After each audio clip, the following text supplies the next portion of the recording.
The secrets of the mechanical arts are too profound to convey in a few simple words.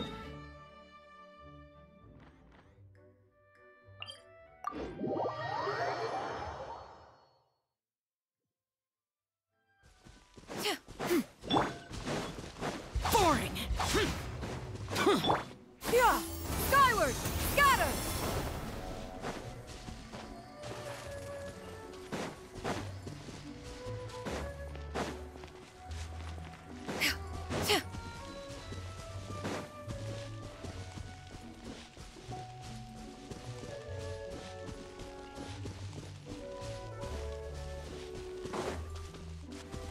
Yeah! Skyward!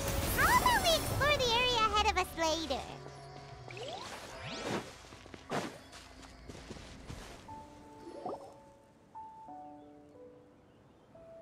What is this place? Somewhere long forgotten by everyone.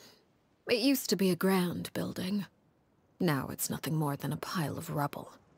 No one comes here anymore, nor does anyone care about what once happened here. Although, this place does have something to do with the story I'm about to tell you. It was before I became a Harbinger, and before Lyney and the others joined the House of the Hearth. Due to certain events, I first killed Clairvy and then her mother. And this is where it all happened. You were the one that killed Clairvy? Patience now. Allow me to explain Clairvy's side of the story first. I'll start from the beginning. Clairvy was 6 years old when she was brought by her mother, Crucibina, to live in the House of the Hearth. From the outside, it seemed like a fairy tale. A thriving family made up of kind adults and friendly children. Crucibina was the knave at that time, and the House of the Hearth was under her control. She was Clairvy's mother by blood, but she was also the mother to all the children in the house. Clairvy was happy here, for a time. But she quickly realized that being part of this family wasn't a fairy tale at all. It was a kind of purgatory. Purgatory? Exactly. The House of the Hearth takes in war orphans from all over Teyvat. But as for how to raise them, that depends entirely on the person in charge. Crucibina came up with a novel idea. She would teach the children to fight, force them to duel each other, and then crown as the king of the house the child who proved themselves most worthy of inheriting her title. It's difficult to estimate the number of children who died or were maimed in the process. There's little I can say about the ones who died. The ones that emerged with permanent injuries, on the other hand, well, they still served a purpose. They would be handed over to the doctor to be experimented on, or sent away on dangerous missions. Nothing more than tools to be used and then discarded. So those were the experiments Clairvy was talking about. But what actually happened to her? You said that Clairvy was Crucibina's daughter, so if Clairvy tried to convince her to stop what she was doing, Crucibina probably would have listened, right? Despite being Clairvy's mother, Crucibina cared little for her daughter. She forced Clairvy to join the House of the Hearth only as a means to demonstrate her own impartiality as a mother, to prove that she treated all her children equally. Clairvy did try to convince her mother to change her ways, but it was to no avail. After her efforts failed, the only other option was to rise up and try to fight back. Unfortunately, the other children had already been thoroughly indoctrinated into the illusion of happiness Crucibina had created. Of course, there was one exception. Someone Clairvy's age who knew the truth about the House of the Hearth. Her name was Peruere. Wait, the friend that Clairvy mentioned? Friend, huh?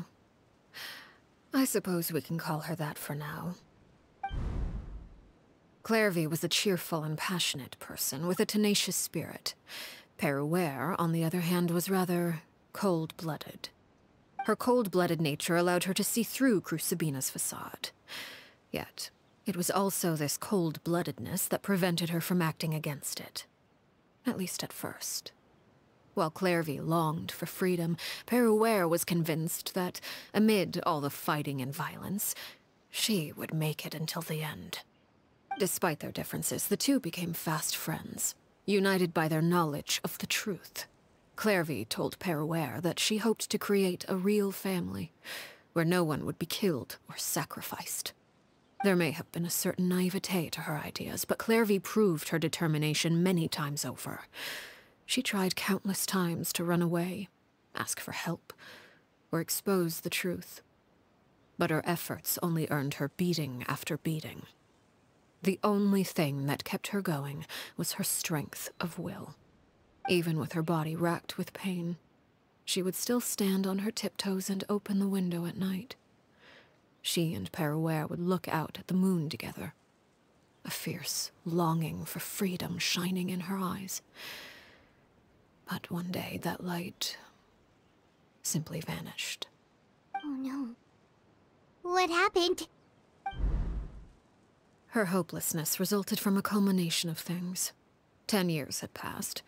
10 years worth of failure after failure. She and Peruware weren't children anymore, but finding any chance to escape still seemed as hopeless as ever. It was during this time that Peruware suggested a new plan.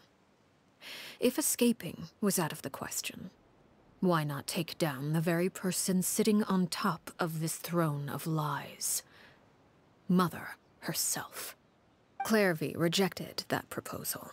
She claimed that, as a famous harbinger, Crucibina possessed an unimaginable amount of power. Trying to kill her would have an incredibly low chance of success. Clairvy never gave another reason, but Peruware could see it written all over her face.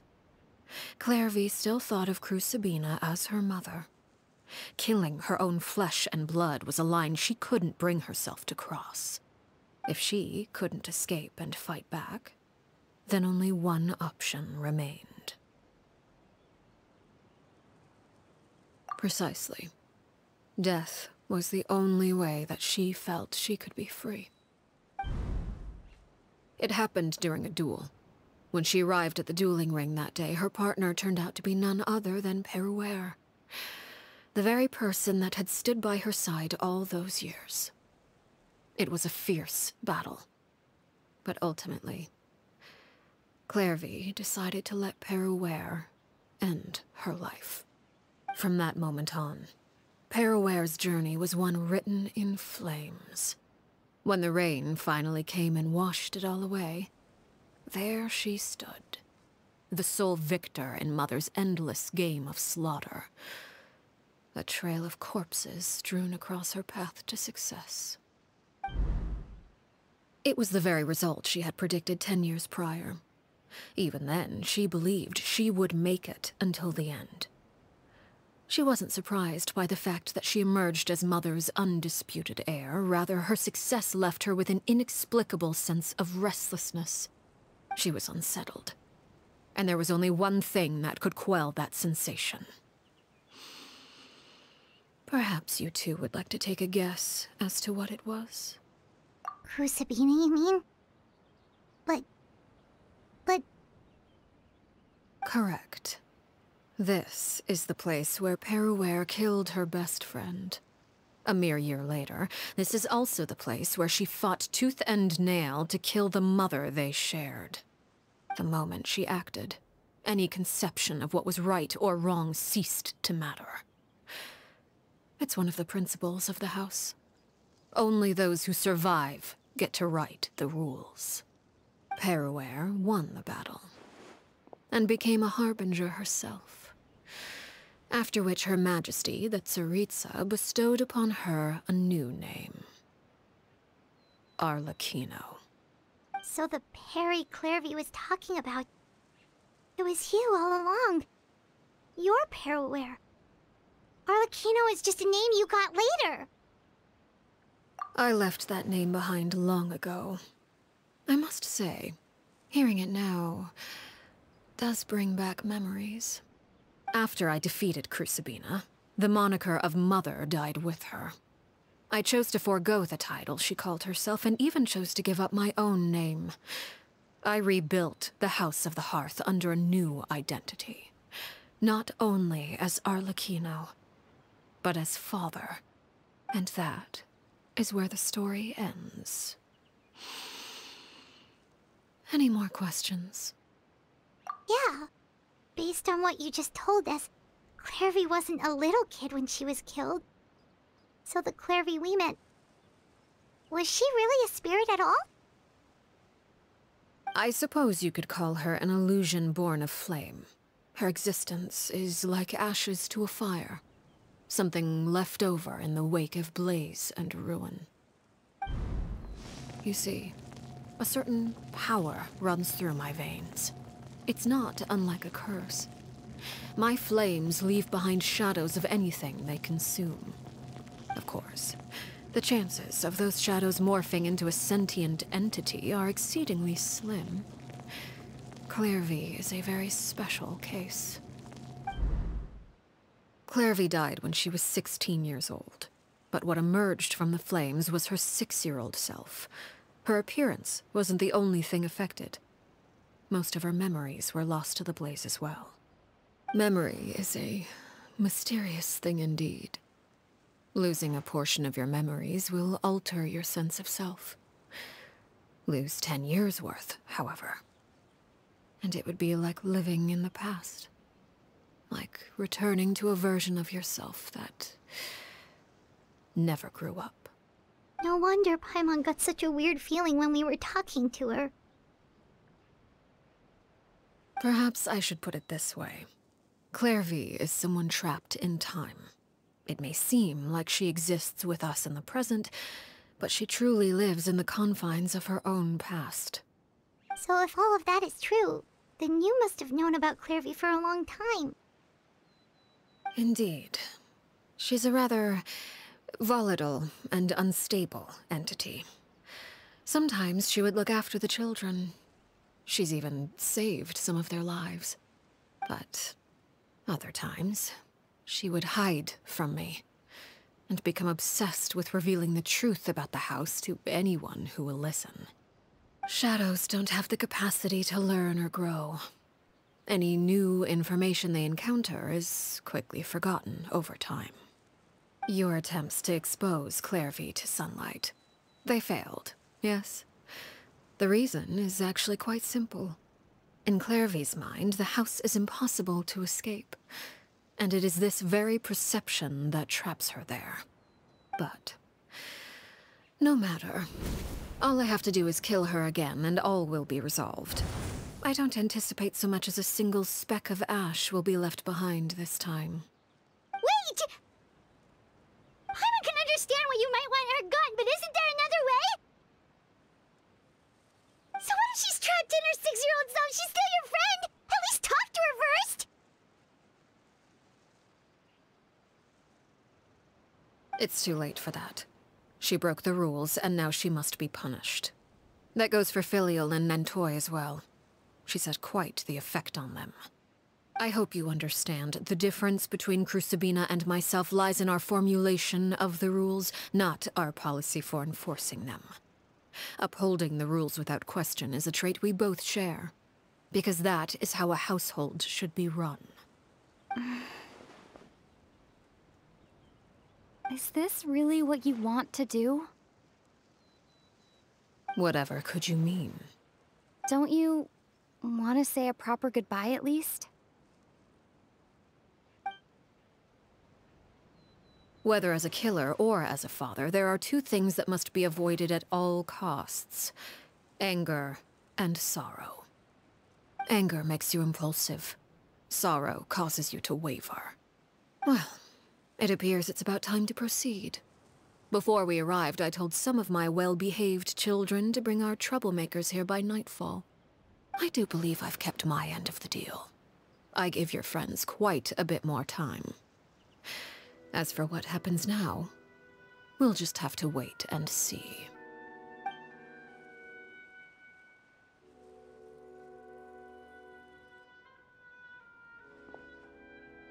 Here they are, Father.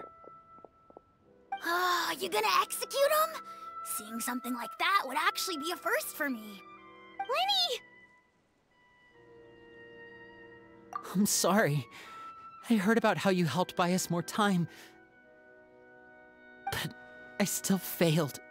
I couldn't find a way to fulfill her wish. Huh? Are you... Perry? Indeed, it's been a while, Clairvy. Perry! Shh, stay right there.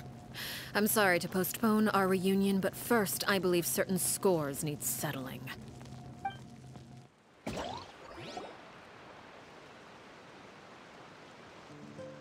Father, let me explain. Out of my way. Father! You chose to conceal a threat to the house. And for that, you must be punished. Overall, however, I suppose your wrongdoing is hardly the most egregious of the bunch, so I'll deal with your punishments later. As for right now, the more pressing concerns are the traitors among us. By traitors? Do you mean us? Father, let me explain. We didn't mean to... Fultz, why don't you share what you heard? Yes, Father. Secret Midnight Meeting number 3. Participants, Filial, Nantoi, Sato, Toddy. Nantoi clearly said, if only Father wasn't the one who took us in. Sato added, I'm sick of this life. I just want to live as a normal person. Filial was the worst of them all. She called us crazies and said a bunch of mean things about Father. I did not! You're lying! Fultz is trying to frame us. It's not like I'm the only one who heard those things. After that, you and Toddy and a bunch of other people started talking about Clairvy. You were using all those things Clairvy brought up as an excuse to question Father. We're birds locked in a cage. The only way out is to destroy it. That's what you said, wasn't it? You little... You just want me gone, don't you? What did I ever do to you, huh? And you, Sheplo, have you forgotten who stood by your sickbed, watched over you, and changed your dressings? Come on, let's hear it then. What's your reason for all this?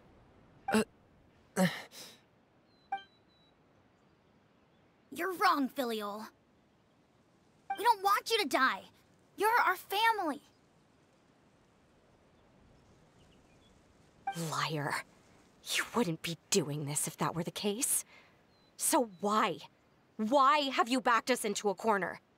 We all live in the House of the Hearth. You know the type of work we do, Filial. A single betrayal can cost dozens of us our lives. It's not like it's never happened before. That kind of thing is hard to forget. That's why the House of the Hearth cannot tolerate any form of betrayal. Ever since we came to Poisson, you've had 7 secret meetings. A lot of the things you talked about really crossed the line. You've been spying on us for half a month? Wait a second. Now that I think about it, the move to Poisson was just a way to make it easier to spy on us, wasn't it? Because we were all in one place. You've had this planned all along. Filial, Nantoi, I'm sorry. I owe you both my life. I owe Clairvy too. If it weren't for all your help after I got poisoned, I wouldn't be standing here today.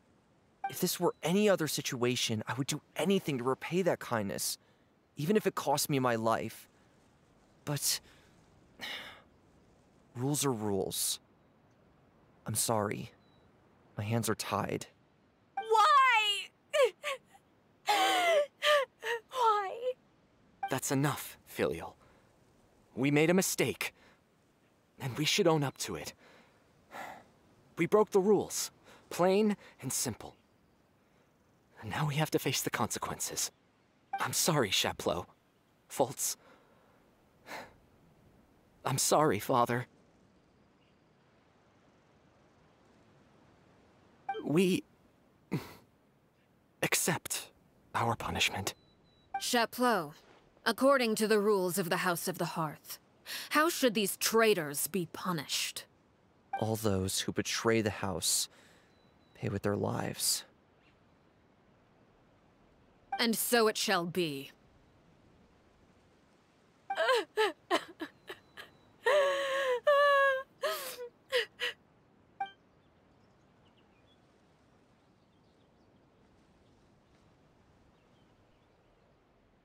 Father, please wait! Something you want to say, Linny? Please reconsider, Father. What Filial and the others did, does it really count as betrayal? We all come from broken families. From the very first day we joined the House of the Hearth, we wanted nothing more than to make it a real home. But the truth is, none of us know what a real home should look like. I'm not saying I have all the answers. All I know is this. Killing Filial and the others may uphold the rules, but doing so will only bring us further away from being a real family than we've ever been. So please, Father, please reconsider. I agree with Linny. Father, please. Linny, you...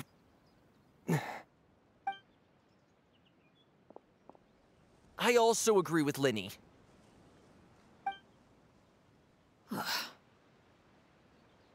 An order once given cannot be rescinded. However, given the extent of your determination, I suppose we shall have to go about this a different way. Draw your weapons and face me. Our weapons? Father, are you referring to a duel?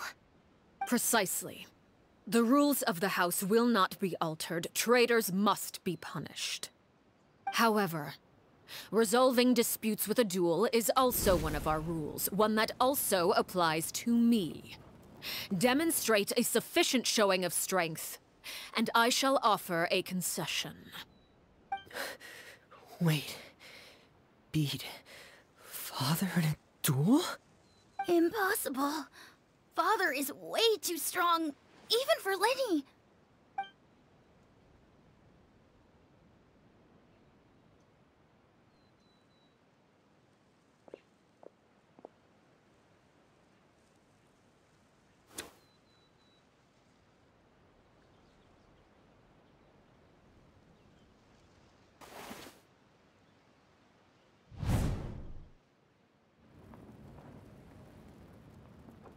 Did you hear that, Traveler?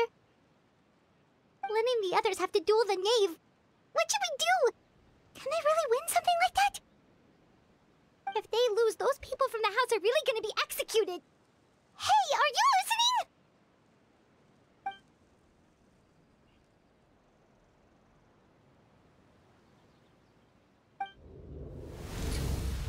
Don't you want to say a proper goodbye at least? Anger makes you impulsive. Sorrow causes you to waver.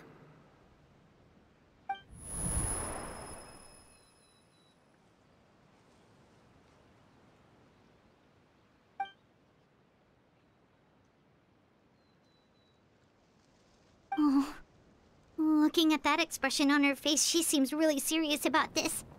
Guess that means there's no chance she's throwing the duel on purpose, huh?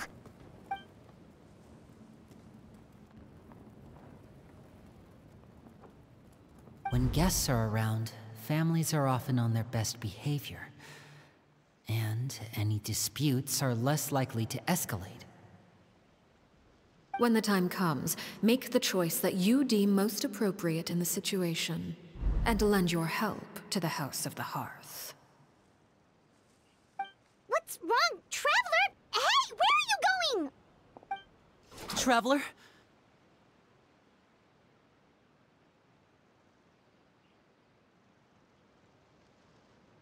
You're asking to join the duel against the knave? I'll allow it. We do have a ready-made dueling ring at our disposal, after all. All I would advise is this. Keep a firm grasp on your weapon, and give it your all. Any less, and you may just lose your life.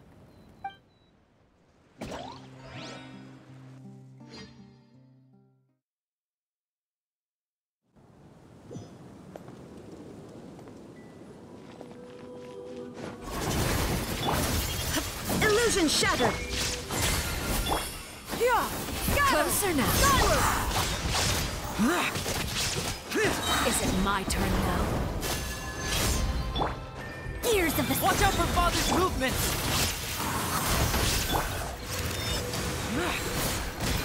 Worthless! Now that's more like it. Worthless! Spare your energy. Running is of little use. Over here! Inazuma shines eternal. Have a taste of purgatory.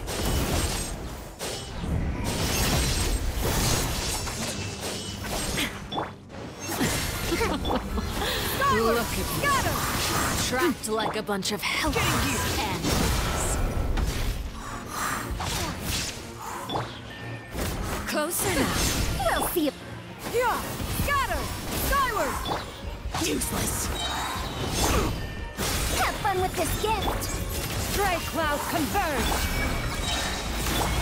Now your chance has begun. Like a fly tangled in a web. Worthless! How amusing. Not Worthless! bad. You prove who's next. Too late for regrets! Scatter! Are you alright?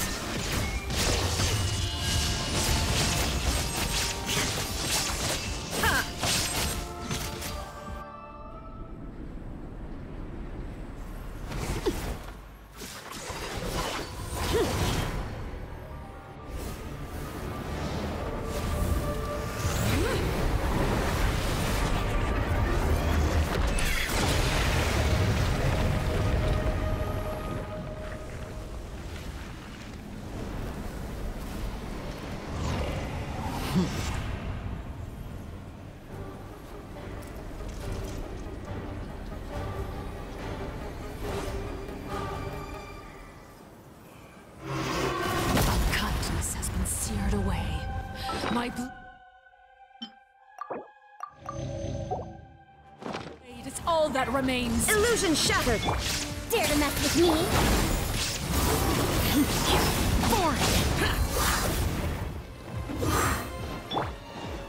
Shine down. Skyward! Scatter!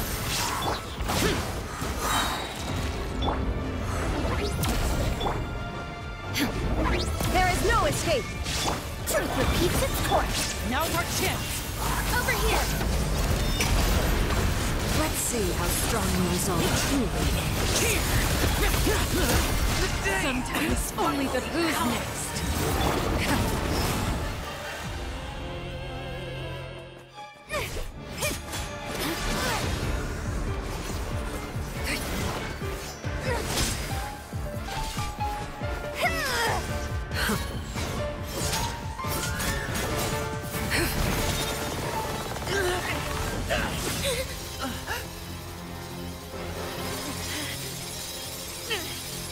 You should know better than to crowd in one place.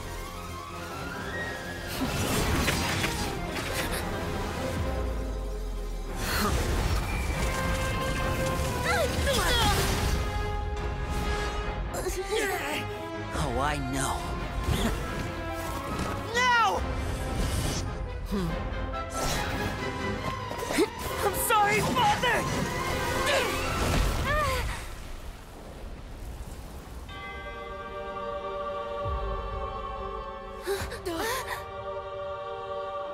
Sorry for what? This pitiful excuse for an attack.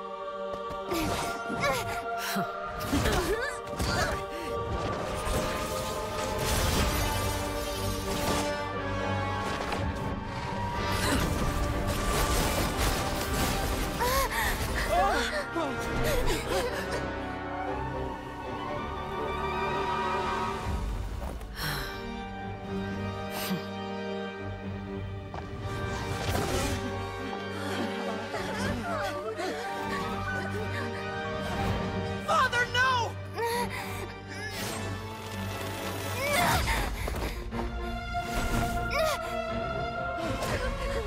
Made it out, did you? You're stronger than I expected.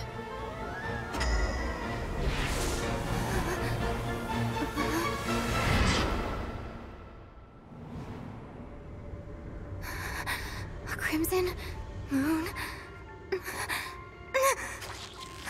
I can't move.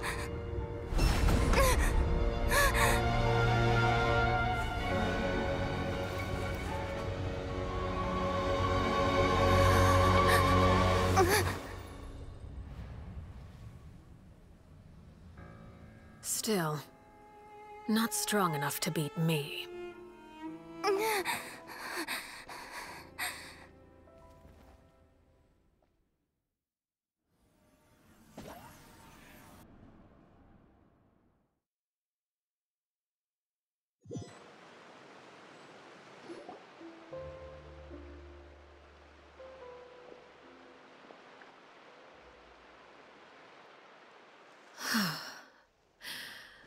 I believe we can end things here.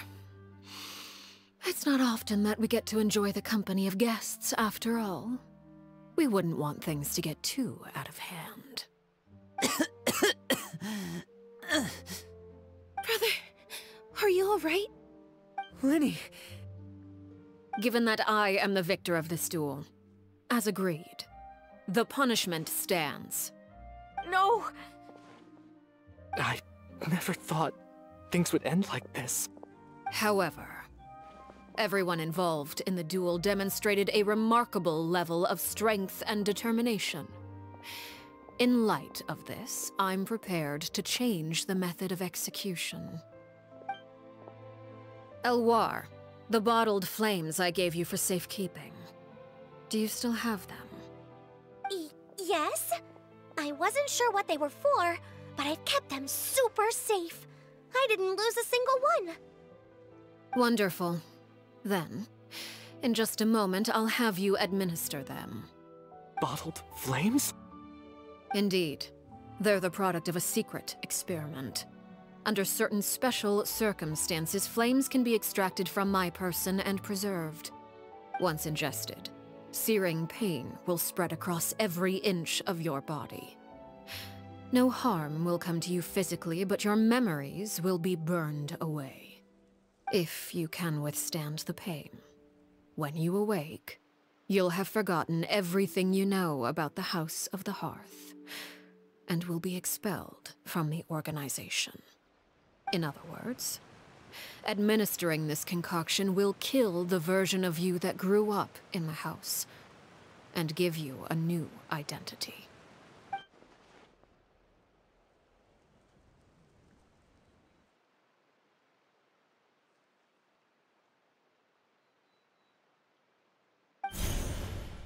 Memory is a mysterious thing indeed. Losing a portion of your memories will alter your sense of self.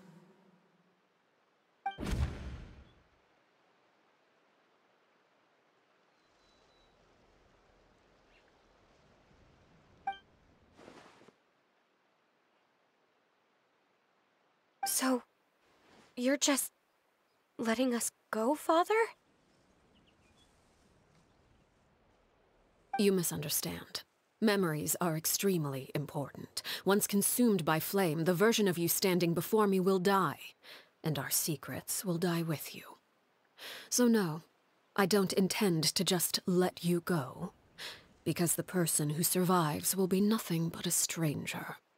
Even so, I won't have to live in fear anymore. I'm sorry, Father. I'm sorry I let you down, but I really...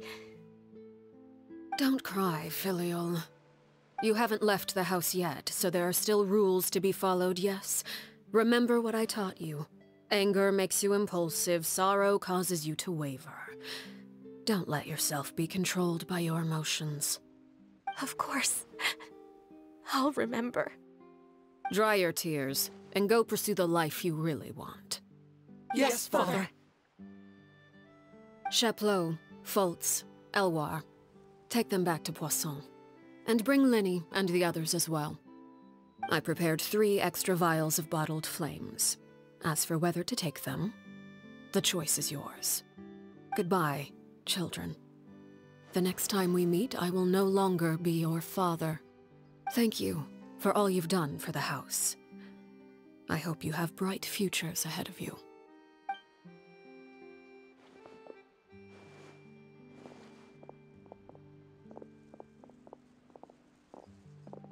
Father.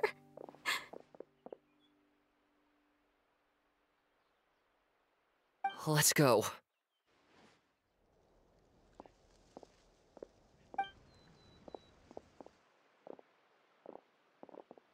Here, grab my arm, Lemmy. I'll help you walk back. Thank you.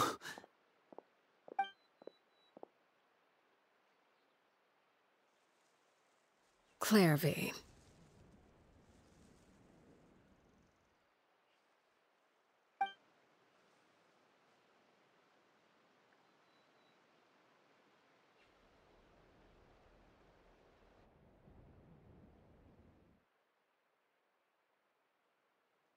Can we talk now? I've been waiting for a super long time. You really are Perry, aren't you? I haven't seen you in so long. How come you're all grown up? Wait, did I somehow travel to the future on accident? Or am I dreaming? What a long dream. Neither. You died, Clairvy. That's what happened. You could have at least sugarcoated it a little. Look, she's so speechless. Oh. Okay then. Huh? That's it? You accepted it just like that? Yep. If that's what Perry says happened, then I believe her. Perry wouldn't lie to me. Plus, I don't really need to know why I'm like this. I'm more curious about what happens in the future. If you're a harbinger now, Perry, that means Mother is gone, isn't she? Can you tell me about it? I want to know what happened to her. And to me. You never stopped trying to defy fate. At first, no one believed you. You could only vent your frustrations to the moon. In fact, you often sought comfort in the night sky. You wanted to see the aurora, so one night we promised each other we would go to Snezhnaya to see it together. Later on, you tried to run away, but you were brought back each time. Mother spared your life, but it wasn't out of kindness. Instead, she decided to make an example of you by slowly torturing you over time. That way, the other children would know what happens to traitors. Still, you never gave up. Mother hoped that through ruthless duel after ruthless duel, she would be able to crown an ultimate victor among the children she raised.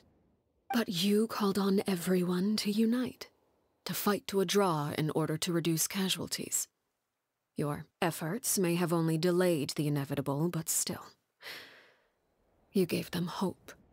You tried everything you could think of, but every attempt ended in failure. Still, you never turned your sword on Crucibina, and you never turned it on me. On that gloomy day, you told me, "For the last 16 years of my life, I've done everything I can to fight for freedom. But now, I realize that the only freedom I truly possess is the freedom to choose to die." I never imagined I would say something like that. I must have been feeling really worn down. But somehow, I still think I understand. According to Mother's plan, only one of us was going to make it until the end. And I always hoped that person would be you. If I could do it all over again, I still don't think I would make a different choice. Even when I first met you, I knew you'd be able to do what I couldn't. Is that so?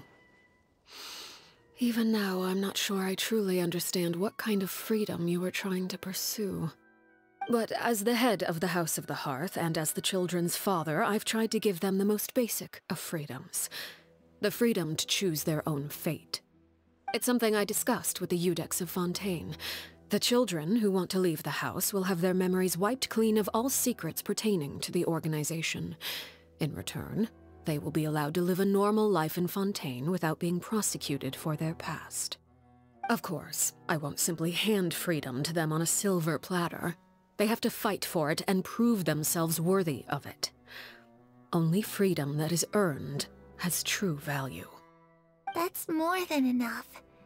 That's exactly the kind of life I was fighting for. You know, Perry, I think you're a pretty amazing king, and a really great father, too. I'm really happy that you're the one who took over the house. I guess I do have one regret, though. I still haven't seen the outside world. Well, it just so happens that our dear guests over here have been to many nations and traveled to countless places. Perhaps they would be willing to tell you what the outside world is like. Really? Of course! We've traveled all over the place. We've got so many stories, we could probably talk your ears off for 3 days straight!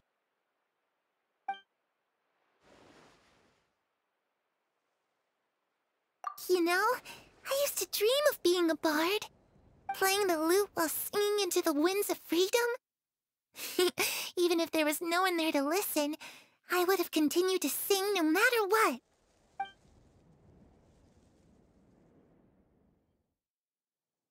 Ah, that's where Mora comes from. I never knew that before. If I had some Mora, I would buy 3 new dresses. One for me, one for Perry, and one for Mother. It's just too bad Perry doesn't like wearing dresses.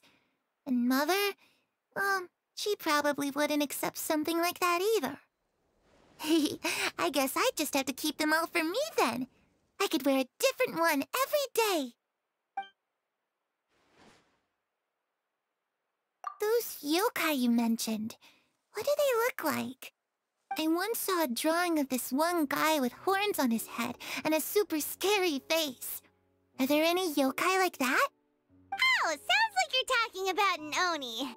Yep, we've met one, and let Paimon tell you, they're not nearly as scary as they look. I was always too afraid to skip Mother's fighting lessons. But at the academia, I bet you could do all sorts of secret things in class. Things that have nothing to do with studying. I'm just kidding. Being able to study whatever you want without having to fear for your life actually sounds pretty great.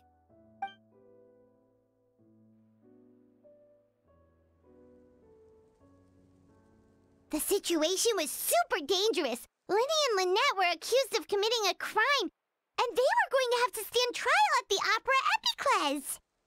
Oh no, that must have been hard for all of you. What happened next? Don't worry, we were able to turn the situation around super quickly, all thanks to Detective Paimon, of course. How'd you do that? Come on, tell me. Okay, so it was like this. After the failed magic show, we rushed to the scene and...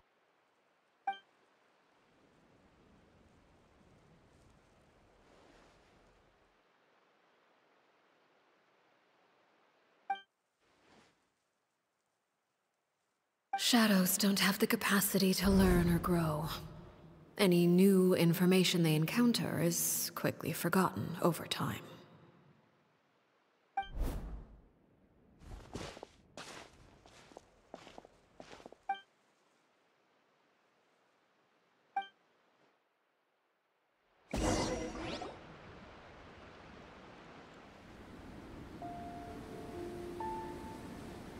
Clairvy. You've worked tirelessly from the shadows to overthrow the House of the Hearth. Now, by my authority as the Knave, I shall announce how this matter ends. You are hereby expelled from the House of the Hearth. You are no longer tied to this place, nor are you bound by its rules. You're saying that I can finally leave? I get to experience the outside world as well? Oh, I almost forgot. There's no getting older for me. Still, seeing who you grew up to be, makes me really happy, Parallel. Take care of yourself. Goodbye. May we meet again someday.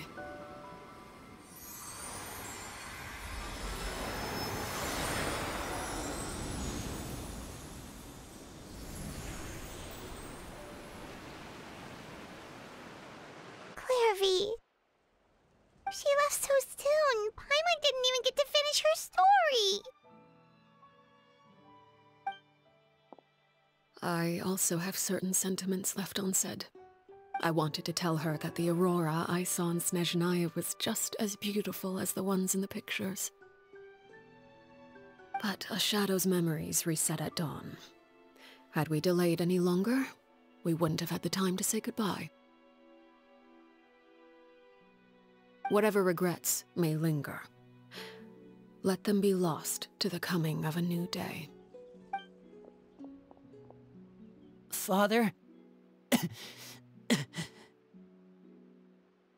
It's Lyney! Hey, Lyney!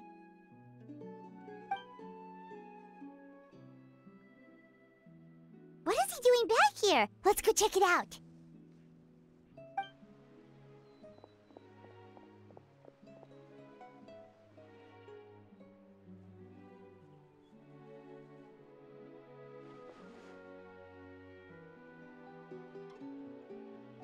Father, the bottled flames have been administered. Filial and the others have left the house. And you? What have you decided? Thank you for giving us that choice, Father.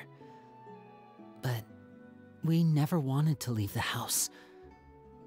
It's the only home we've ever known. Lynette and Fremine feel the same way. They're recuperating back at the Hotel Bouffe d'été. But I decided to come back and tell you where we stood. I'm sure you're well aware of the expectations I have for you. I want you to follow in my footsteps and become the next king of the house. Yet you seem to have different ideas. I must admit, I'm rather surprised by your decision to stay. There's nothing wrong with choosing to live a quiet life. Leading this organization is a heavy responsibility, one not so easily carried by someone forced onto the throne. I just never understood what you saw in me. What made you believe I was deserving of that throne? You're brave, talented, and, most importantly, you cherish your family. You would do anything to protect them, even if it costs you your life.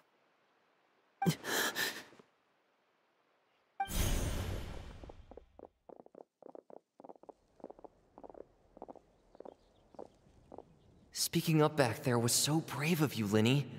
It's all thanks to you that we were able to convince Father to back down. You're a hero, Lyney. Hero? Father is the real hero. Had Father gone all out during the duel, there's no way I would have walked away with my life. She must have had it all planned from the beginning, from the very moment she suggested a duel. I'm not deserving of that title. I'm not strong enough or smart enough. You're wrong. In my opinion, all you need to be deserving of the throne is conviction and the necessary strength to act on it. We may have different ideas of what it means to be a family, but you can hardly be said to lack conviction. What you truly lack is strength. For someone of your talent, though, that's something that will come with time. Even without that strength, you still chose to face me in a duel, even though the odds were stacked against you. That capacity to honor your convictions is what I truly see in you. Father. No one knows what the future holds, what tragedy or triumph may be in store. Being at the head of this organization requires the strength of will to face whatever comes. Caution will only hold you back. If reaching a certain standard were required to go after what you want, I would never have succeeded in killing my predecessor. Back then, there was still a considerable gap between our abilities. Strength may decide the ultimate victor, but those who let a lack of strength dictate their decisions or undermine their convictions will never be worthy of the throne. I understand, Father. Thank you. Children must grow up to surpass their parents. Only then can a family continue to flourish. The road ahead is not an easy one, so I'll ask you one last time. Are you certain you want to stay? You've done so much for me, Father, and that kindness must be repaid. Plus, with Project Stuja at hand, there are many dangers ahead, and I, for one, don't intend to back down. Protecting my family at all costs. That's my conviction. Then you're welcome to stay. As for Project Stuja, you need not be too concerned. If those cowardly businessmen and heartless dignitaries try to take us down, I'm prepared to teach them a lesson. Having members who longed for the light was our organization's last weakness. With those members no longer among our ranks, the House of the Hearth is like a spider hiding in the shadows. We need only wait for our prey to come to us. At present, our imperative is to use their plan to our advantage. In doing so, a crimson moon shall rise amid the frigid blizzards of winter. No demonstration of loyalty shall go unrewarded, and no sacrifice shall be in vain. As for the two of you, whether we meet again as friend or foe, I'll remember the camaraderie we shared in this moment. No matter how arduous the journey ahead, I hope we both reach our desired destination.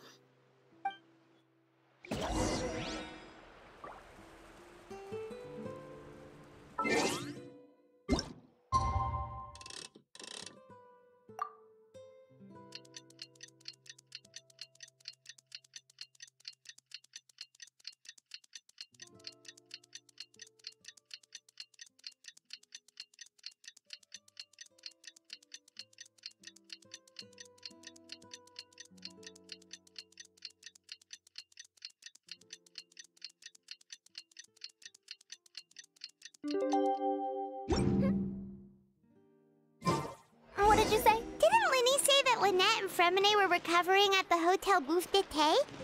Oh, Paimon wonders how they're doing. Maybe we should go check on them.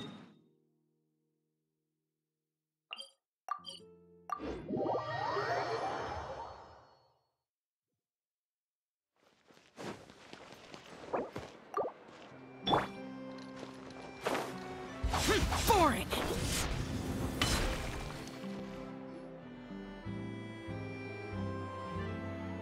Lynette? Fremine? How are you feeling? Much better. Whew, what a relief! What about you? Are you feeling all right?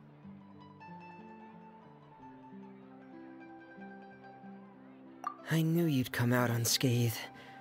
Us, on the other hand, well, we've been bedridden for 2 days. I couldn't even turn over. Oh, and I wanted to ask, is Clairvy gone? Linny and the other members have left Poisson and returned to the House of the Hearth. According to him, there haven't been any more sightings of a spirit roaming the house.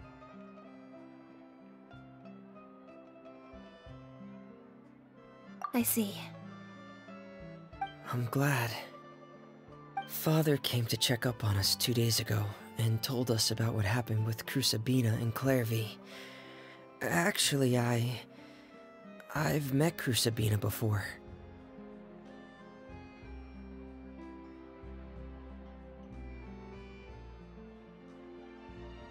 Wait, what? You've met the former knave? Crusabina died a year after Clairvy. It was during the year between their deaths that I joined the House of the Hearth. Crusabina had an extremely cruel and radical way of doing things. While she was alive, The atmosphere in the house was suffocating. When I joined, though, the experiment she valued so much had already come to an end, and all the people involved, dead and injured alike, were gone. Crucibina never talked about the past with us newcomers. A couple of months after I joined, Father killed Crucibina and burned all her files.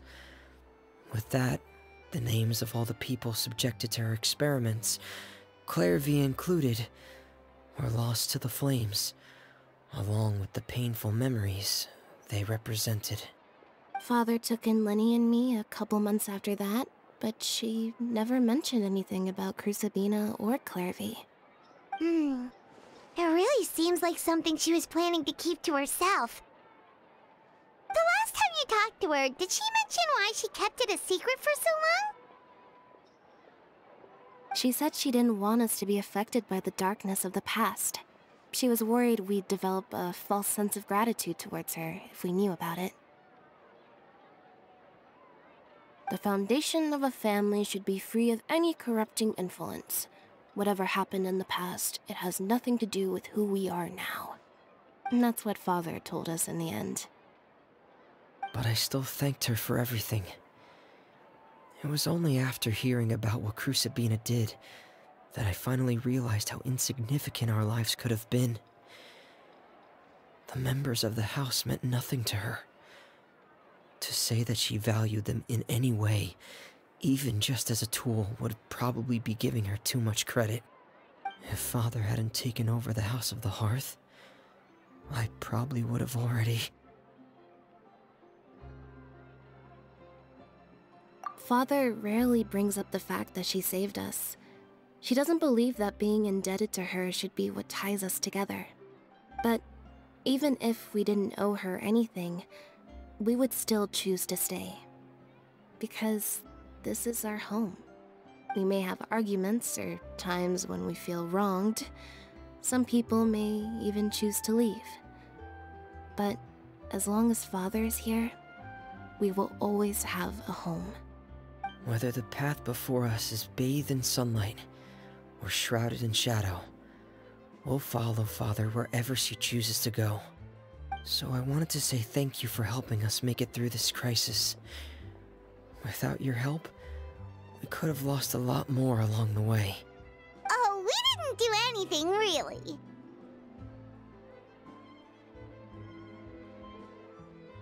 Of course. You're welcome anytime.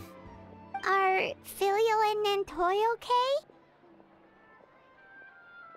I actually saw them at a cafe this morning. They didn't recognize me. From what I could tell, they were drinking coffee and talking about one of the operas that started running recently. They seemed happy. If I had to take a guess, I would say they finally found the kind of life they always wished for.